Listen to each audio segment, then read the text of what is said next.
Habituellement, on va voir des vidéos qui disent de comment passer du 9 à 5 à un travail autonome. Puis moi, je suis ici à parler du sujet complètement contraire, que moi j'ai passé à avoir un emploi, à quitter mon emploi pour être travailleuse autonome, puis là, je me cherche un emploi. Si t'es nouveau sur ma chaîne, je vais me présenter, moi c'est Stacy. Sur cette chaîne, on va retrouver les sujets autour du développement personnel, de la guérison, de la psychologie, de la spiritualité, de la conscience. Puis je vais parler de ces sujets-là beaucoup au travers de mes expériences personnelles. Fait qu'aujourd'hui c'est une journée comme ça, aujourd'hui c'est une journée où que je partage une tranche de ma vie au niveau de mon travail autonome, ma situation financière, mes peurs reliées autour de tout ça, puis les enjeux que j'ai eus dans les derniers mois. C'est un gros sujet qui m'a demandé beaucoup de courage à ce que moi je me l'admette, que moi je me rende à une place, que je sois correcte avec le fait d'aller me chercher un emploi, et pas juste correcte, mais que je sois excitée d'aller me chercher un emploi. Puis beaucoup de courage de le nommer à voix haute. Dans toute ma vulnérabilité, parce que ça peut être perçu comme un échec, surtout pour mon ego, tu sais. Ça peut être perçu comme « Ah, t'as pas réussi ». Pour commencer, je vais plus faire un retour sur mon parcours de mon passé, juste pour que tu saches de où je viens. J'ai étudié en éducation spécialisée, puis quand je faisais mes études, ça fait plus de 10 ans de ça, 10 ans en fait, là. Quand j'ai commencé mes études, j'étais passionnée parce qu'on parlait du développement personnel, on parlait de la thérapie, du comportement humain, la relation d'aide, puis ça, c'est tous des sujets qui me passionnent, puis pendant mes études, j'étais juste comme « Wow, c'est ma carrière, je vais faire ça toute ma vie, j'adore ça ». Ça l'a pas changé parce que c'est encore ce qui me passionne, mais quand j'ai commencé à travailler, fait que j'ai commencé à travailler dans un hôpital psychiatrique, puis quand j'ai commencé, dès le premier mois, j'étais comme non. J'étais comme non, je peux pas faire ça toute ma vie. J'étais pas capable de visualiser que je ferais ça pendant 40, 50 ans. C'était pas le style de vie qui vibrait avec moi, c'était pas le style de vie qui me permettait d'être créative, qui me permettait d'être vibrante, qui permettait aussi d'aider les gens parce que c'était trop... Si je dois suivre un protocole à la place de pouvoir utiliser mes propres couleurs puis créer quelque chose, tu sais, venir en aide. Puis il y avait aussi, tu sais, tout l'aspect de travailler à l'heure, travailler pour un salaire qui me soutient pas nécessairement. Je suis quand même restée dans cet emploi-là pendant plusieurs années, environ 5-6 ans.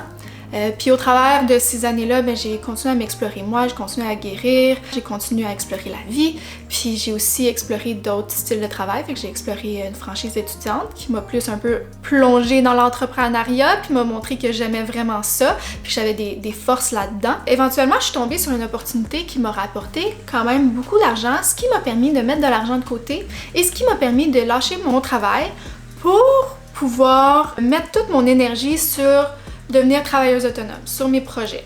Puis 2021, comme l'année passée, j'ai commencé cette chaîne, fait que j'avais déjà cette idée que j'allais commencer à bâtir quelque chose. En fait, ça fait des années que ça me mijote, mais là, j'ai comme commencé à être prête, tu sais, à aller là-dedans.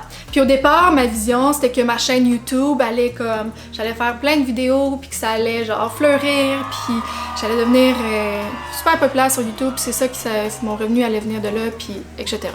Dans la réalité des choses, ça s'est pas passé comme ça. Je pense qu'en 2021, j'ai fait beaucoup d'introspection. J'ai passé d'une façon de penser à un autre, d'un état de conscience à un autre, puis on peut le voir au travers de mes vidéos aussi, il y a eu comme une évolution, puis aussi j'ai partagé certaines expériences qui ont comme transformé ma vie. Mais en 2021, j'étais beaucoup dans l'intégration de tout ça, puis je le suis encore, mais là je commence à être plus prête à offrir parce que je me suis offert beaucoup. Fait que bref, depuis novembre, j'ai commencé à créer des projets. Fait qu'en novembre, j'avais créé mon premier projet. C'était une retraite virtuelle qui se faisait entièrement en ligne. J'avais des invités spéciales qui venaient offrir des ateliers. Puis entre-temps, moi, j'offrais des ateliers. Je chargeais vraiment pas un prix cher. Puis moi, j'avais l'idée que s'il y a comme 50 personnes qui participent, je vais me faire vraiment un bon profit. Mais il y a juste eu 10 personnes. Puis ces 10 personnes-là qui ont participé a fait que, dans le fond, l'argent que j'ai dépensé pour payer mes invités, c'était le même montant que j'ai reçu. Fait que je me suis pas fait de profit. Mais je suis comme, c'est correct, c'est normal, c'est la première fois. Puis j'avais pas encore le stress de l'argent parce que j'avais encore toutes mes économies. Je savais qu'il fallait que mes projets comme fleurissent éventuellement. Mais j'étais encore comme, ok, c'est correct, c'est un apprentissage, on continue. Après ça, en février, j'ai offert ma première retraite en personne. Puis ça, c'était pas planifié, c'était pas pour l'argent, je le faisais, ça c'est juste comme, c'est arrivé. Ça s'est fait booker en 24 heures. C'était magique. J'ai tellement adoré offrir cette retraite. J'ai vu à quel point j'avais une force naturelle là-dedans. Ça m'a donné le goût d'en faire plus. Fait que là, à ce jour, j'en ai créé 3. Ils se sont toutes bookés au complet, mais il y a des fois que j'ai eu plus de misère à faire booker les places. La première fois en 24 heures, c'était vraiment le fun, mais par la suite, c'était pas ça la réalité des choses. Il fallait vraiment que je me donne beaucoup au niveau marketing pour que ça fonctionne. Des fois, c'était comme dernière minute, dans la dernière semaine, c'est là que je recevais toutes les invitations. Fait que ça a été comme stressant, mais en soi, faire les retraites, ça vibrait. Puis ça continue à vibrer. Fait que la prochaine retraite que j'ai, c'est en juillet. J'ai très hâte. Fait que ça, c'est quelque chose que je veux définitivement maintenir. Mais là, c'est pas ça qui me soutient. C'est pas ça qui paye mes dépenses mensuelles. Puis mon but, c'est pas non plus de juste avoir mes dépenses mensuelles de combler, c'est aussi d'avoir un peu plus d'argent extra pour vivre. Fait que depuis les derniers 6 mois, je suis là-dedans, puis je travaille fort sur mes projets. Des fois, j'essaye des choses, puis je suis comme « Ah, peut-être que ça vibrait pas tant », fait que je suis dans l'exploration. J'ai suivi une formation en breathwork, donc respiration consciente connectée, puis ça, j'adore ça. Je veux définitivement offrir du breathwork sur une base régulière, mais je réalise que c'est difficile de gagner une notoriété. Fait que peu importe toutes les idées que j'ai, en ce moment, je reçois pas... C'est pas rentable, si on peut dire ça comme ça. C'est pas rentable. Puis dans les derniers mois, j'ai fait une vidéo en avril en disant que j'allais moins bien. Puis ça a un lien avec ce que je parle de aujourd'hui. C'est comme la suite de ça. Mes économies, ils baissent. Puis là, je suis rendue à un point qui sont bas, à un point que faut que j'aie une rentrée d'argent parce que bientôt je pourrai pas payer mon loyer, tu sais. Puis je sais que je me laisserai pas me rendre à cette place-là. Mais dans les derniers mois, j'ai envisagé, je suis comme, est-ce que je devrais me trouver un travail à temps partiel? Puis il y a des moments que je trouve que, tu sais, être travailleuse autonome, c'est le fun, tu sais, de faire les retraites et tout, ça me donne de l'énergie, ça me fait vibrer, mais il y a beaucoup de behind the scenes qu'on voit pas. Je passe beaucoup de temps à l'écran, beaucoup de temps à checker des vidéos, à m'instruire, à essayer de comprendre, à explorer, puis tout ce temps-là, c'est du temps que je passe tout seul dans ma bulle, puis des fois, on dirait que je manque ce côté où que je suis dans l'action où que je suis comme en contact avec du monde. Tu sais, pendant mes retraites, j'ai ça, mais la retraite, si j'en ai une à chaque 2 mois. Pendant 2 mois, je suis en train de faire du travail à la maison, dans ma petite bulle, puis des fois, je sens qu'il manque quelque chose. Des fois, ça me rend un peu plus léthargique, si on peut dire. Ça diminue mon énergie. Puis par moments, je pensais au fait, hey, si tu vas chercher un job à temps partiel, est-ce que même ça te ferait du bien? Puis on dirait que j'y pensais, j'étais comme, oui, peut-être ça me ferait du bien, mais il y a un autre côté de moi qui rejetait cette idée-là. Je réalise maintenant que j'ai beaucoup de croyances autour d'aller me chercher un emploi après avoir quitté un emploi pour devenir travailleuse autonome. Premièrement, c'est comme, hey, si tu t'en vas te chercher un emploi, c'est parce que tu crois pas en ton projet. C'est parce que tu crois pas assez fort que ça peut fonctionner, puis tu t'en vas chercher la voie facile, puis en sorte, c'est comme si t'abandonnais. Fait que ça, c'est tout mon ego qui dit ça. C'est pas la réalité, mais c'est toutes des croyances qui sont enracinées dans mon subconscient. Puis que je suis en train de prendre conscience de ça, puis je suis en train de les exposer. Aussi, j'ai une croyance que si je vais chercher un travail, j'aurai plus d'énergie à mettre dans mon travail autonome, dans mes projets professionnels. Puis cette croyance-là provient du fait que j'ai une croyance que je n'ai pas beaucoup d'énergie. C'est quelque chose que je vais souvent dire, que je suis pas une personne avec beaucoup d'énergie, j'ai besoin de beaucoup de repos, je dois avoir des vraiment petites journées. Mais je réalise que cette énergie-là, elle se vide surtout par mes peurs, surtout par mon stress, surtout par les critères de performance que je me donne. Tout ça, c'est comme des fuites d'énergie. Puis cette semaine, j'étais beaucoup dans le stress, j'étais beaucoup dans la peur du manque. Puis cette semaine, j'étais brûlée. Puis c'est là que je vois que les fuites d'énergie, ça c'est pas le travail en soi, c'est juste l'énergie que je dépense mentalement à avoir peur de quelque chose ou à essayer de me protéger ou à être en mode survie, tu sais. Quand je suis pas dans la peur, l'idée d'aller chercher un emploi, en fait, je me sens plus énergisée. Je me donne comme devoir d'aller vers des places qui vibrent. Je veux pas aller juste chercher un emploi pour chercher un emploi dans quelque chose qui ne résonne pas avec moi, puis qui, oui, va drainer mon énergie. Je veux être dans un environnement qui me nourrit, faire un travail qui vive avec moi, qui ressemble à mes valeurs, tu sais. Une autre croyance qui est venue me limiter, c'est au niveau du salaire. Parce que là, tu sais, le coût de la vie augmente, les salaires n'augmentent pas nécessairement. Mettons que je me fais quelque chose comme 20$ de l'heure. J'avais une croyance que c'est accepter moins que ma valeur. Je suis comme, hey, je vaux pas 100$ par jour, je vaux 100$ de l'heure. Comme, je peux pas me diminuer à un point d'aller à un travail qui va me sous-payer. Puis ça, c'est toutes des croyances de mon ego qui a peur, qui se limite. Puis en ce moment, je suis en train de briser ces croyances-là. Parce que je réalise à quel point que de ne pas aller me chercher un emploi me brime beaucoup plus que d'y aller. De pas y aller, ça me brime énormément dans mes projets professionnels, dans ma créativité, dans la façon que je me présente à chaque jour. Parce que, en ce moment, j'ai certains besoins qui ne sont pas comblés. Je sais pas si tu connais la pyramide de Maslow. Dans la pyramide de Maslow, c'est une pyramide il y a les besoins comme plus primordial d'un humain, aller aux besoins qui viennent en second lieu.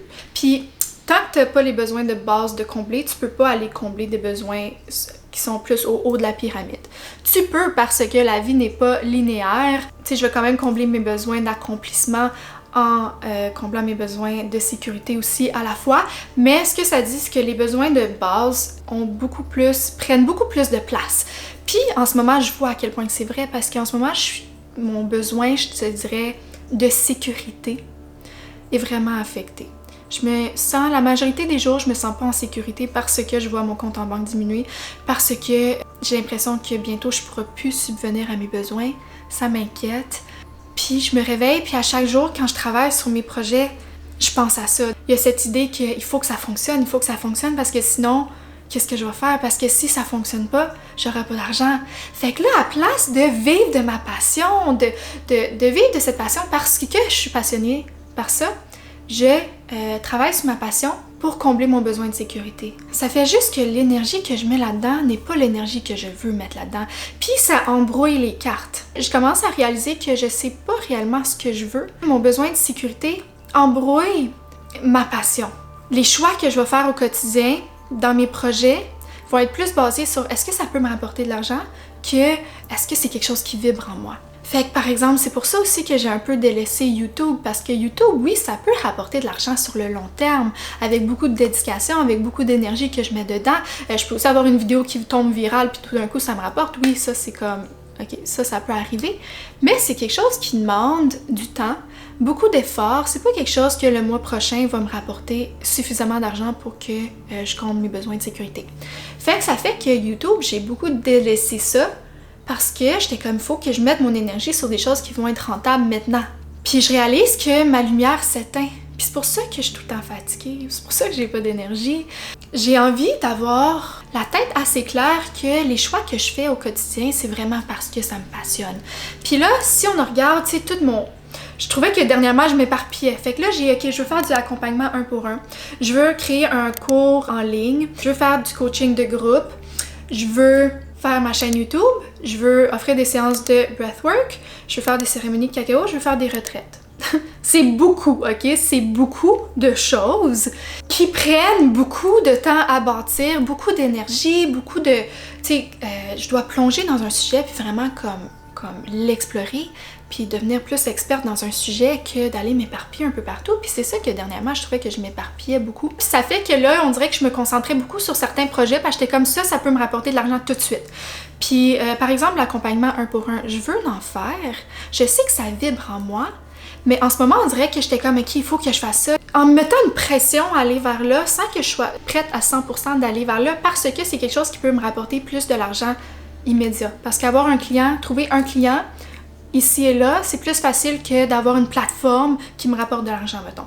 Puis là, ça m'amène à juste parler de pourquoi est-ce que j'ai jugé que me chercher un emploi, c'était la direction qui était la meilleure pour moi, puis qui vibre en moi. C'est pas juste que je le fais pour aller combler mon besoin de sécurité, mais en ce moment, ça vibre en moi, puis j'osais pas me l'admettre à cause de toutes les croyances que j'ai nommées tantôt.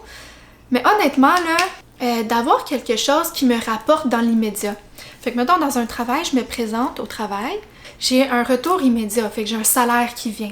Puis ça fait différent de ce que je suis en train de faire dans mon travail autonome en ce moment, parce que le retour, il n'est pas immédiat. Le retour, il va être sur le long terme. Des fois, j'ai des retours immédiats, fait que des fois, oui, ça allume ça, mais c'est beaucoup plus stressant.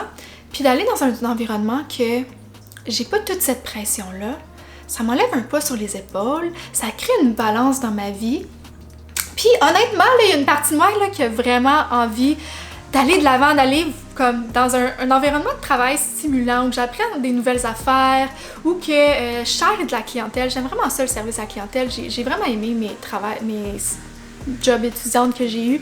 J'aime vraiment ça, tu sais, ça me fait vibrer. Souvent, je sors de mes chiffres, puis j'ai de l'énergie, même si je peux être fatiguée physiquement, je vais avoir de l'énergie, ça m'allume, puis il y a une partie de moi qui a vraiment le goût d'aller vivre ça, d'aller comme replonger là-dedans un peu.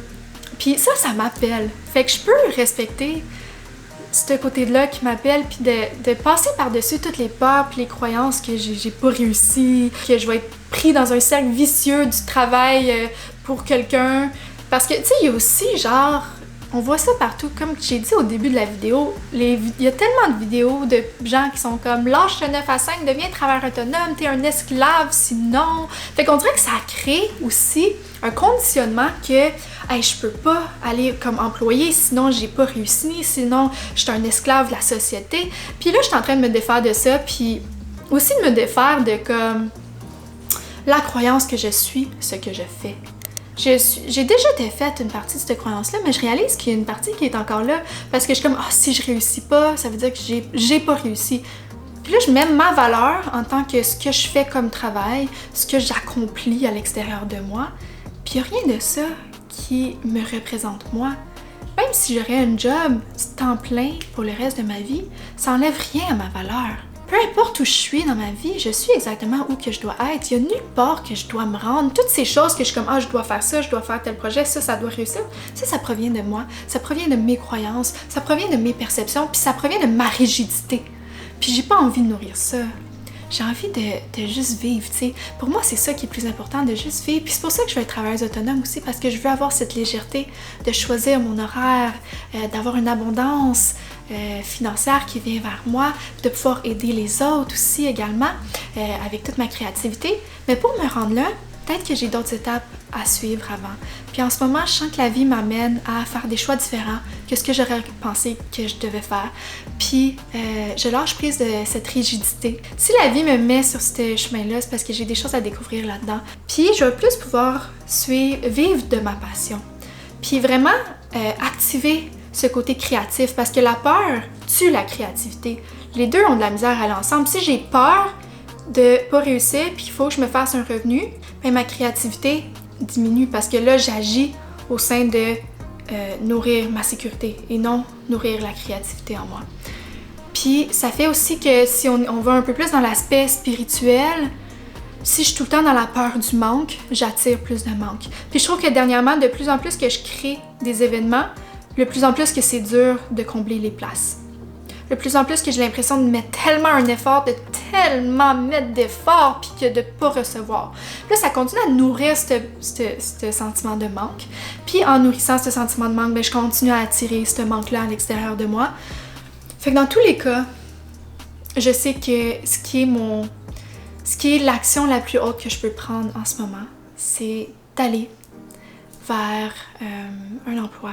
Fait que le message que j'ai pour toi aussi aujourd'hui, c'est de te permettre d'accepter où que tu es en ce moment, de lâcher cette rigidité. Puis s'il y a une rigidité, d'aller explorer c'est quelles croyances qui sont derrière ça. De suivre plus ce qui vibre et moins ce qui nous fait peur. Puis d'être à l'écoute de ce qui nous fait peur pour faire des choix différents. Il y a beaucoup d'affaires qui me semblaient lourdes, puis je continuais à aller dans cette direction-là à cause de mes peurs puis de mes croyances. Puis en prenant conscience de ces peurs puis ces croyances-là, je peux faire des choix qui sont plus alignés. Permets de partager en commentaire ce que tu retiens de ce que j'ai partagé aujourd'hui. Puis si c'est pas déjà le cas, s'il vous plaît, abonne-toi à ma chaîne et like la vidéo pour encourager ma chaîne. Je t'envoie tout plein d'amour. Bye bye et bonne journée.